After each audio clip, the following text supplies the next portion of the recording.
Hey guys, so a question I get asked a lot is, hey, how do I get the most competitive interest rate? And I totally understand.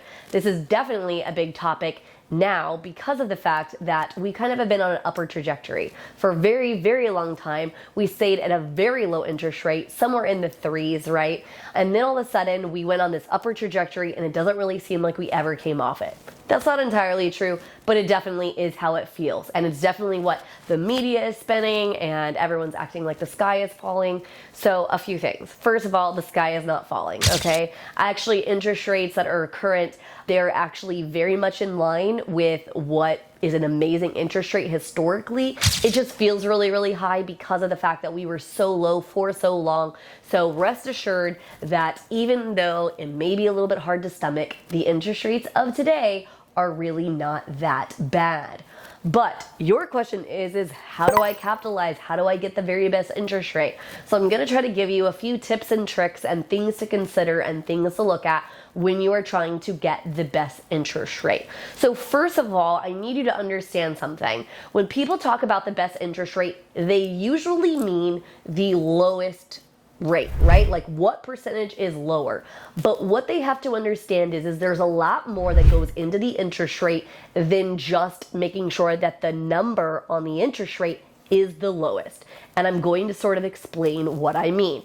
So understand that when a loan originator goes into their system every day to look at interest rates, they get this whole huge sheet, okay? It's not like crazy huge where it has like, insane amount of choices, but it's got a good 15, 20 choices, something like that on interest rates, right? At least 8. And so there's going to be a rate that we like to call in industry par. What par means is that this is an interest rate for the current day where you're not paying anything for the interest rate, but you're not receiving anything for it either. Now, what do I mean paying anything and what do I mean receiving something?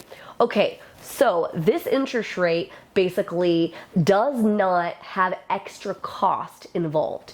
Extra cost come in something called discount points. Discount points is a tool, a vehicle to actually buy down the interest rate by paying a percentage of your loan total. Okay, the math is easiest when you think about one discount point. One discount point is 1% of the actual loan. All right, so what does that mean? Let's pretend that you have a $300,000 loan amount. If you were buying one discount point, that would cost you $3,000. Okay, so now you're saying to yourself, okay, so what does that mean? Understand also, before I get off track, you also can have the opposite. If you select an interest rate that is higher than that particular day's par, then you actually can have something called negative discount points. That means you're actually receiving a credit from the mortgage company for accepting that higher interest rate, and that money can go towards closing cost. It's very important to note it can never go towards down payment, only ever cost associated with doing the loan. Okay? So, now, the reason that I bring this up is a lot of times when you see interest rates advertised, what most people do not realize is they usually carry 1 to 2 discount points. So this extra fee. And sometimes it doesn't really make sense for you to actually pay that. Why not? Well, this all depends on the long-term goals, okay? So when you look at this, there is a point called break even. So let's say that you decided you wanted to buy one discount point, and that reduced down, we're gonna use our example, so this one discount point cost $3,000. And let's pretend for a minute that it was going to save you $30 a month to be able to do that. So $3,000 and it's saving you $30 a month. You would take the $3,000, you would divide by the $30 a month it's saving you, and it would take you 100 months to break even on that $3,000 that you spent. The average consumer only keeps their home somewhere, well actually not their home, but their loan, somewhere between 2 and 3 years on average, okay? So 3 years is 36 months, right? 3 times 12, 36 months. So unless you know for a fact that you're going to be in that home for over 100 months, sometimes it doesn't necessarily make sense. Unless maybe you really have to have the $30 savings to make it make sense to you. Just understand that when people are asking about getting the most competitive interest rate, what they're honestly a lot of times not understanding is there's extra fees involved that sometimes don't make that deal as sweet as they think it is, okay? I pay discount points personally from time to time when it makes sense, but it doesn't always make sense. So just be advised that you have to look at that. So when you're talking about the most competitive interest rate, that is a factor. You need to make sure if you're comparing interest rate that you are comparing apples to apples, right?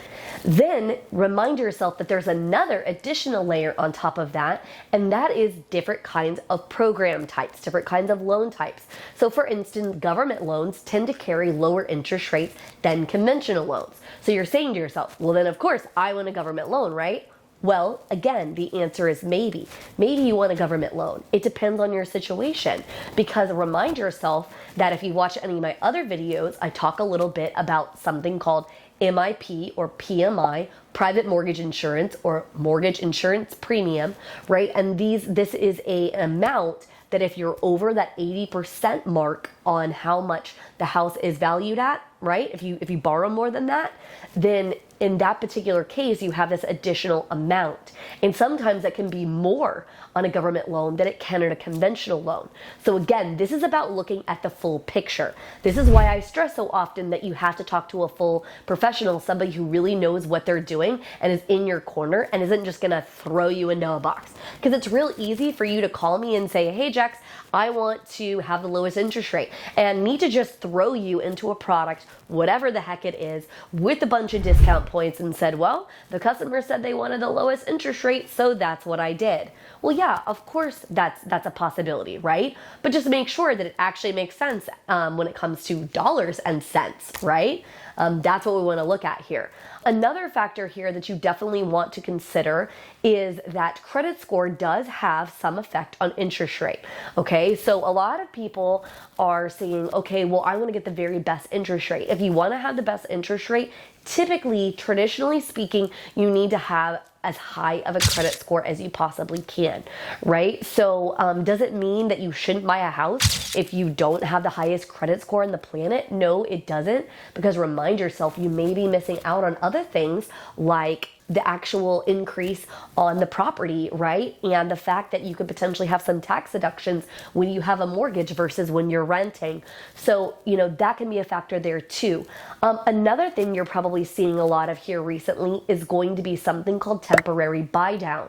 And you're saying to yourself, what the heck is temporary buy down? So what it actually is it's a tool. Sometimes it can be paid for by the seller. It can also be paid for by the customer. It also works just like discount points, but what it does is it pulls the interest rate down for the first couple of years, right? So usually it's 2% that it pulls it down. The first year they get that lower 2% amount, right? What the rate was, standard rate was, minus 2%.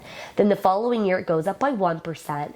And then in that third year, it goes up to what the market basically was bearing at that moment in time, right? So that can potentially be beneficial because it is a good way for you to be able to have a lower interest rate for a period of time until you potentially could look to refinance, etc. There is some argument to be made that that's not always the best way to do it, because you could have used that money maybe to reduce down the price of the house. You could have put that money maybe elsewhere, paying off a high interest credit card that would have weighed out the payment a little bit more.